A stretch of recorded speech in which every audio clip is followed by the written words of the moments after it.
Today I'm going to tell you exactly how new tax sale investors lose money.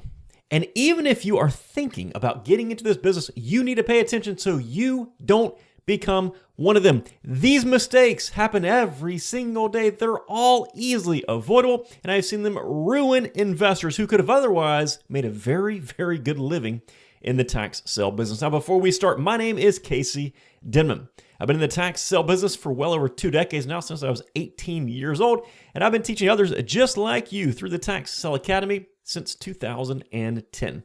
Let's dig in. I've got 10 of them for you today, plus one special bonus. The first way that people lose money in the tax sale business every single day: poor valuations.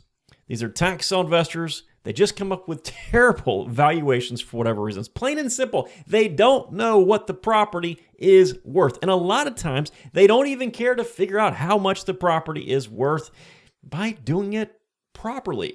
Real estate valuations, it's a skill. Now, it's not complicated, but you do actually have to take the time to learn how to value real estate. Things like running comps, understanding days on market, looking at buyer demand, checking inventory levels, and yes, learning how to do a comparable market analysis, or a CMA for short. Most people skip this step. They just shoot from the hip and they think that the county's assessed value means something. Newsflash, it doesn't. And they go, well, it's land or it's a house. It's cheap enough. It must be a deal. No, get out of that mindset. The deal is made at the valuation stage, not when you win the auction. Winning a property does not mean success. If you don't invest the time up front to make sure it's actually worth something on the back end, you are gambling, and gamblers lose in the tax sale business. The next way tax sale investors lose money is they buy properties that just don't have access. There are a lot of properties at tax sale auctions that have no access. And this is often the very reason they end up at the tax sale in the first place, because the former owner realized they couldn't do anything with those properties. Now, this could mean physical access, which is where the property is located on a platted road from maybe 50, 60 years ago, but the developer never actually built the road. So while it fronts a road, in reality, you can't access it because there is no road that actually exists in the real world, even though it might show one on paper. Or it could mean that you don't have any legal access. And this is, again, very popular at tax sales. The property just does not front any roads at all. There's no driveway, there's no public road, there's no private road, there's no easement, there's no nothing. You can own it all day long, but unless you have a helicopter, you are not accessing that property in a lot of scenarios. And without accessing it, really doesn't have a whole lot of value. You can't build on the property. You can't get utilities there. Retail buyers don't want the properties, and banks absolutely are not going to loan on that property for your buyer. There's just not a whole lot of value there. So understand this. Access issues are incredibly common, and they will ruin your investment fast. Number 3, unusable land. That's very simple. You buy land that's just not usable. Now, originally when I started writing the notes on this script, I was thinking maybe I should put land that's too small, because minimum lot sizes are a huge issue.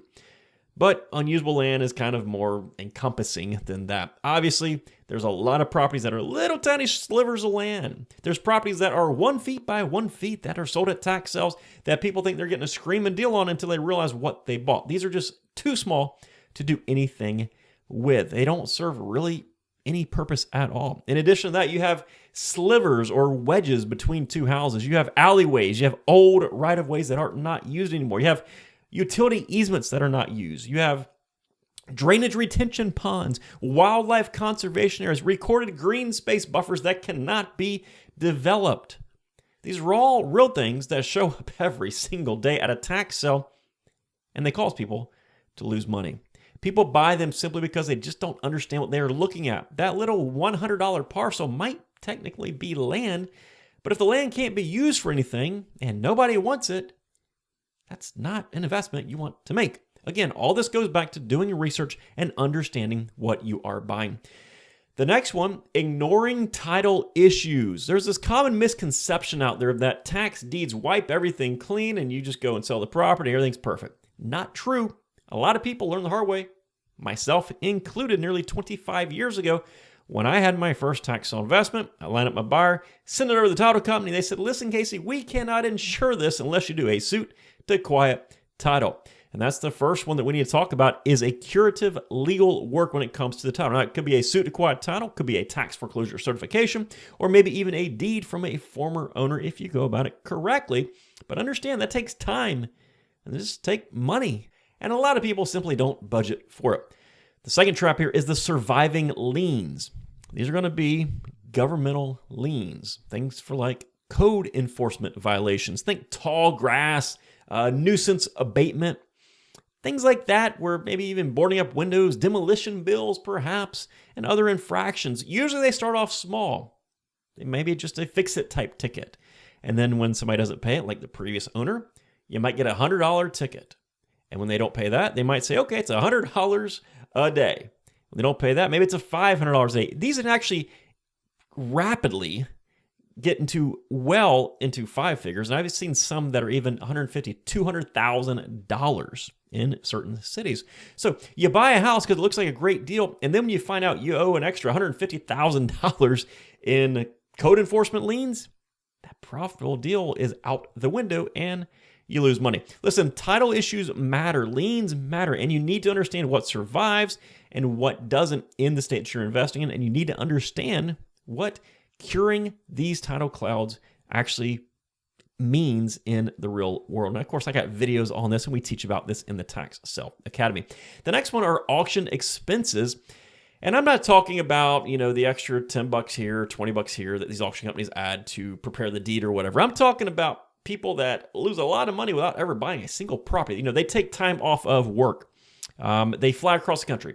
They rent cars. They stay in hotels. They take all these photos of properties that they're thinking about buying, right? And then when they get to the auction, either everything is redeemed or there's so much competition there that they don't buy anything, or maybe the inventory is just junk and they realize, I wasted all this money on travel, time, expenses, all this stuff, and it is out the window.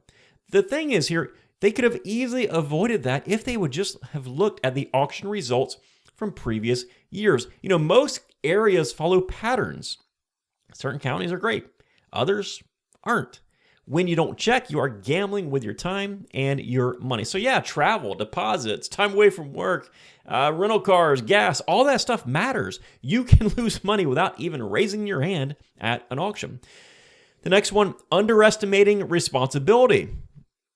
Because once you get the deed, you're not so much an investor. You're an investor. Obviously, you have money parked in the property until you sell it, but you're also an owner.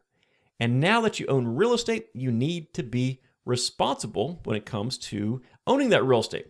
A lot of new tax sale investors don't realize how much responsibility come with buying that property at a tax sale, especially in some of these urban areas. Cities don't want blight. They don't want absentee owners that are negligent. They don't want people to cause safety issues in their local area. So now when you buy that property, you have to mow the lawn, you have to clean up the debris, you have to fix the broken windows, you have to repair the unsafe structure, you have to remove snow from the sidewalks. I got a ticket for that one time. You have to deal with squatters. Maybe you have to deal with condemnation orders, perhaps demolition orders. You have to deal with HOA standards.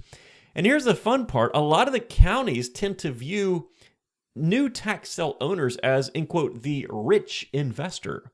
And now, guess what? They finally have somebody that they can target for their fines and for their liens. They can make some money off of the rich investor that lives a few states away because they didn't mow their grass or because they didn't shovel the snow off their sidewalk.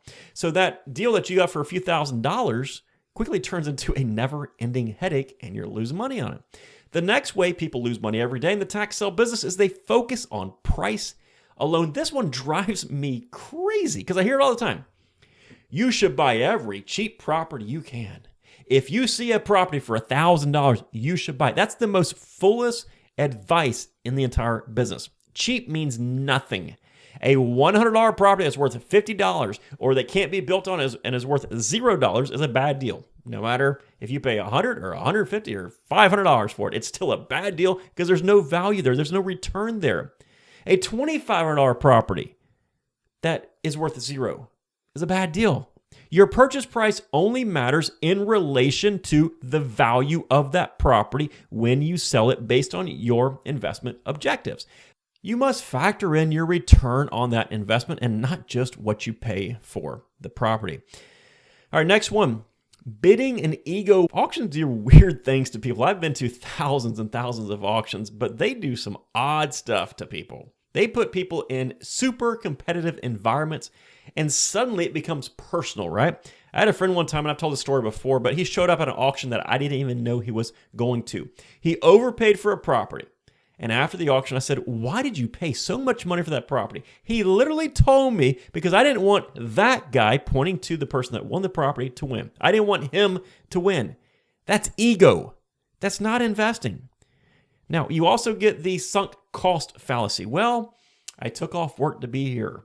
I traveled to be here. Or there's no auctions coming up anytime soon. I don't want to leave empty-handed. No, that's not how you win a property at an auction. That's how you lose money. Stick to your numbers. Walk away when it does not make sense. Discipline wins every time, not aggression, not competitiveness. Discipline to your numbers based on your investment objectives. The next one is strategy failure. A lot of new investors jump into this business. They don't have any strategy whatsoever, or they have the wrong strategy, or a strategy that they don't even understand. They see somebody on TikTok flipping land and think that they can do the same thing, but they don't have an understanding that that guy on TikTok was in a wholesale market, or they don't have the buyer's list that he have, or maybe they don't know how to do comps on land or comps on houses or whatever it is. They don't have that skill set yet that they see somebody else that does have that skill set. So they get into this business and they're confused. They don't know why it's not working for them. Maybe I've had this situation many times, unfortunately. Somebody will buy a tax lien and say, okay, how do I sell this property? Well, you don't own that property. You own the tax lien. They just don't understand it at all. Your strategy has to match your market, your budget, your skill set, your timeline, and your exit plan. If any of those are off, the whole thing collapses rather rapidly. And number 10, FOMO. Fear of missing out destroys a lot of new investors. They go to an auction, they watch other people bid, they feel this pressure to buy something just so they don't feel left out. Or they think, well, I've been to 3 auctions now and I haven't bought anything, but I see other folks buying stuff. I'm going to jump in. I'm going to buy something so this is not a waste. Investing is not about participation. You are not going to get a participation trophy because you bought a property. I see people all the time post on random forums, and I see these tax sale gurus and whatever. They advertise, somebody will post, I bought a property at a tax sale. Well, fantastic. You might have bought a mistake. It's not about buying a property. It's about being disciplined with your numbers and buying a property that you can't lose on. You don't buy because you want to be part of this club. You don't buy because you want to own a tax deed. That's foolish. You buy because the numbers make sense. The fastest way to lose money in this business is to let emotions drive your bidding. Instead, stick to the numbers, stick to the data. And here's the bonus one: accepting the wrong advice. There's a lot of really, really bad advice floating around. Now, listen, I've been doing this for almost 25 years now. I've done this in dozens of states, and I've invested in thousands of properties. And I can assure you there's a lot of horrendous advice out there, especially with people on these Facebook groups, Reddit, TikTok, YouTube, Instagram, anywhere.